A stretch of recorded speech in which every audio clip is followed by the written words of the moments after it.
চীনে এমন একটা ব্রিজ রয়েছে যেটা খোলার কয়েকদিনের মধ্যেই বন্ধ করে দেওয়া হয়েছিল। কিন্তু কেন? ব্রিজে কি সত্যি কোনো সমস্যা হয়েছিল? আসলে না।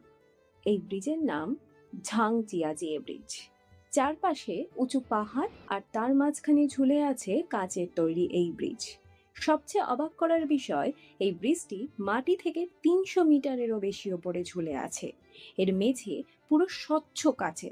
পায়ের নিচের দিকে তাকালে দেখা যায় গভীর খাদ। এতটাই গভীর যে পর্যটকরা মাঝখানে গিয়ে থেমে যায়।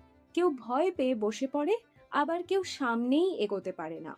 ২০১৬ সালে যখন এই ব্রিজটি সাধারণ মানুষের জন্য খুলে দেওয়ার পর এমন ভিড় হয় যে কর্তৃপক্ষ নিরাপত্তার জন্য সাময়িকভাবে এটি বন্ধ করে দেয়।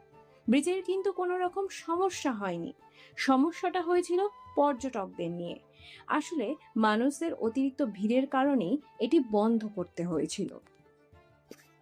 ভাবতে অবাক লাগে, একটা ব্রিজ যেটা খোলার পরই অতিরিক্ত ভিড়ের কারণে বন্ধ করতে হয়েছিল।